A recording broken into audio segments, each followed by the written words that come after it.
ఇక్కడుండే మిమ్మల్ని కూడా ఒకటే కోరుతున్నా, ప్రతి ఒక్కరం కూడా హెల్త్ మెయింటైన్ చేయాలి. మీరు హెల్తీగా ఉంటే స్టేట్ కూడా హెల్తీగా ఉంటుంది. లేకపోతే మీరు అన్హెల్తీ అయితే మాత్రం ఇల్ హెల్త్ అయితే మీ యొక్క ప్రొడక్టివిటీ తగ్గిపోతుంది.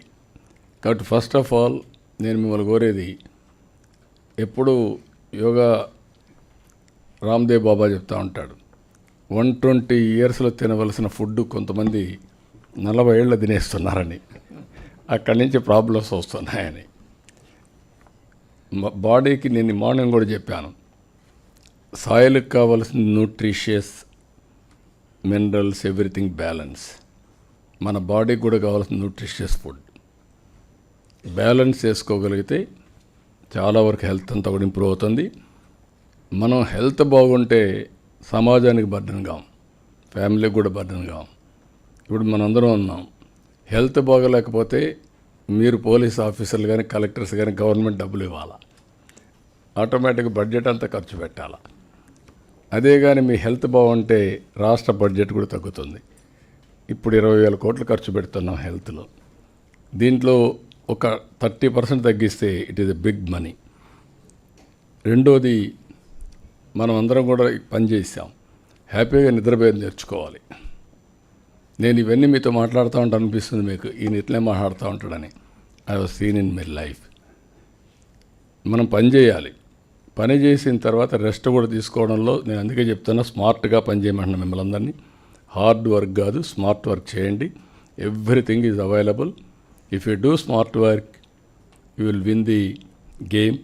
ఆ విషయం మీరు గుర్తుపెట్టుకోవాలని కోరుతున్నా. మనసు పెట్టి పని చేయండి, ఎప్పుడు కూడా విసుగు రాదు. నేను పిల్లలకు కూడా చెప్తున్నా, మనసు పెట్టి చదువుకోమంటున్నా, అప్పుడు ఎన్ని ఉండవు. మూడోది, పని చేయడం కూడా మనం అందరం ఒక పద్ధతి ప్రకారం చేయగలిగితే చాలా ఫలితాలు వస్తాయి. మార్నింగ్ పోలీసులే కాదు, అందరూ కూడా 1 అవర్ ఎక్సర్సైజ్ చేయాలి. పోలీసులు అయితే కంపల్సరీ, అది మీరు కూడా మర్చిపోయారు. ఇప్పుడు అందరినీ మిమ్మల్ని అందరినీ రొటేషన్ మళ్ళీ ఇక్కడికి పంపించాలి, ఏది బెటాలియన్స్ పంపించాలి. కాబట్టి physical fitness is a must. ఇవి కానీ మనం చేయగలిగితే చాలా ఫలితాలు వస్తాయి. రెండోది, ఇంక లాస్ట్కి వచ్చే కొందికి నేను చాలాసార్లు చెప్తున్నా, ఇండియాలో ప్రోడక్ట్ పర్ఫెక్షన్కి వెళ్ళాలి. దానికి కూడా ఏ విధంగా పోవాలనో ముందుకెళ్తున్నాం. కంట్రీ, మీరు నిన్న ప్రధానమంత్రి గారు GST రిఫార్మ్స్ తీసుకొచ్చారు. ప్రపంచంలో ఎక్కడా లేని విధంగా రిఫార్మ్స్ తీసుకొచ్చారు. ఈరోజు కామన్ మ్యాన్కి పర్చేసింగ్ కెపాసిటీ పెరుగుతుంది. That is a big reform. దీంతో సమానంగా రేపు రాబోయే రోజుల్లో ఇంకొన్ని రిఫార్మ్స్ తీసుకురాగలిగితే నెక్స్ట్ లెవెల్కి ఎకానమీ వెళ్ళే పరిస్థితి వస్తుంది. ఇప్పుడు మనం 7%, 7.5% గ్రోత్కి వస్తున్నాం. కరెక్ట్గా ప్లాన్ చేస్తే 10% ప్లస్కి వెళ్ళే పరిస్థితి వస్తుంది. ఈరోజు ప్రపంచంలో గ్రోత్లో నెంబర్ 1 ఇండియా. ఏ దేశం కూడా మనతో పోటీ పడే పరిస్థితి లేదు. ఈ విషయం కూడా మీరు గుర్తుపెట్టుకోవాల్సిన అవసరం ఉంది. ఇప్పుడు యంగ్స్టర్స్ని మిమ్మల్ని అందరినీ చూస్తున్నాను, చాలామంది 2050, 55 వరకు కూడా ఉంటున్నారు. I'm very happy, proud of you. ఎందుకంటే 2047 100 ఇయర్స్ ఇండిపెండెన్స్ డే.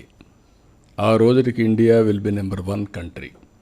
మీరు బియాండ్ దట్ మీరు సర్వీస్లో ఉండబోతున్నారు. ఇది rare opportunity for all of you to build this great nation to next level. అది కూడా మనం గుర్తుపెట్టుకోవాల్సిన అవసరం ఉంది.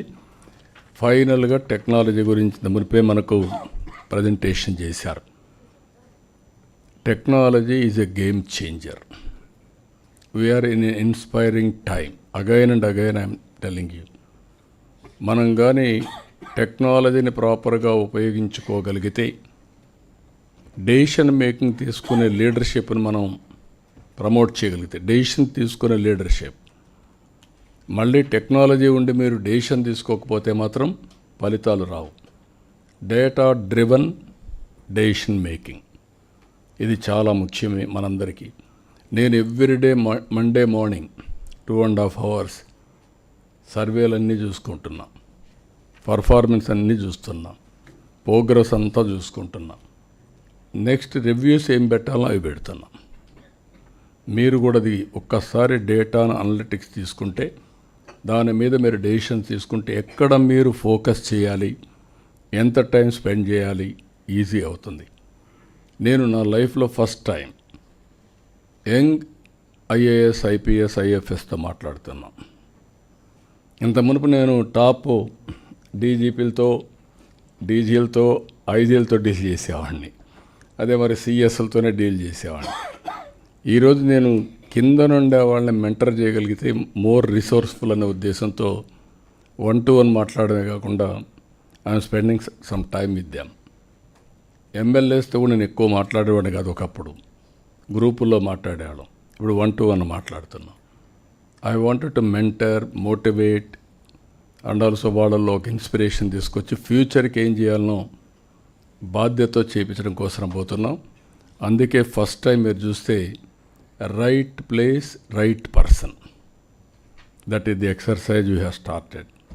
అది నిన్న ఎస్పీస్తో ప్రారంభమైంది, కలెక్టర్స్తో ప్రారంభమైంది, సీనియర్ ఆఫీసర్స్ని అదే మరిగా ఇస్తున్నాం. రేపు ఎల్లుండో అన్ని పొజిషన్లో రైట్ మ్యాన్ని రైట్ ప్లేస్లో పెట్టే బాధ్యత తీసుకుంటాం. అక్కడి నుంచి అకౌంటబిలిటీ, మీరు చేసే పనులు వేరే చేసుకుంటూ ఎవరెవరు ఎక్కడెక్కడ బాగా పనిచేస్తే వాళ్ళని ప్రోత్సహించుకుంటూ ముందుకు పోతాం.